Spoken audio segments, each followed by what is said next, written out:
Ada di antara kita boleh jadi saya sekolah semata-mata untuk mendapatkan ijazah. Kenapa mendapatkan ijazah? Karena kawan-kawan yang lain secara umum punya ijazah.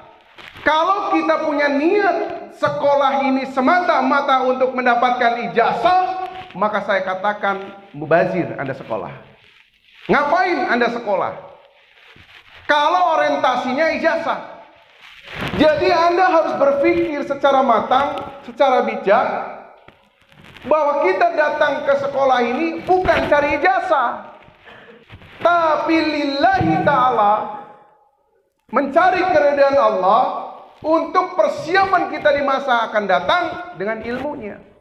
Kalau kita orientasinya lillahi ta'ala untuk mendapatkan ilmunya, ijazahnya ngikut.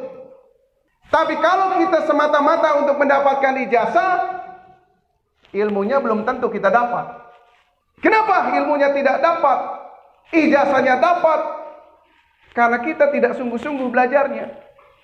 Kalau kita mau cek diri kita, kalau kita mau untuk mengintrospeksi diri, siapa di antara kita semuanya tiap hari baca buku? Hampir saya kira di sini tidak ada. Kalaupun ada 1, 2 atau sampai dengan 5 jari saja. Di rumah tidak baca. Di sekolah nggak baca. Dimanapun nggak baca. Kenapa? Karena kita sibuk main HP dan main game. Lalu kalau saya ingin mengatakan kepada Anda sekolah 3 tahun, yang kelas 3. Apa persiapan untuk masa depanmu? Apa ilmu yang kau sudah dapat?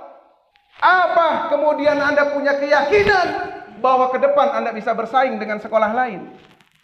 Tengoklah hari ini, 350 bersiap akan keluar. Pertanyaannya, apakah Anda punya persiapan untuk bisa melawan kawan-kawanmu dari sekolah lain untuk masuk industri?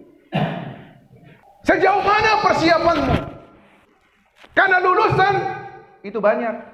Bukan hanya di Kabupaten Bekasi, bukan hanya di kota Bekasi.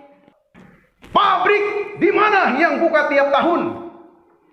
Anda boleh jadi pabrik kita dekat, ya. Tapi apakah ada jaminan Anda bisa masuk perusahaan itu? Belum tentu. Kenapa? Karena perusahaan tidak melihat Anda dari mana. Tapi perusahaan akan melihat Anda bisa apa. Ada kompetensi apa yang dimiliki. Punya kemampuan apa dibandingkan lainnya. Jadi ketika Anda keluar dari sini, akan banyak di antara lulusan-lulusan sama-sama nyari kerja. Sama-sama nyari kerja.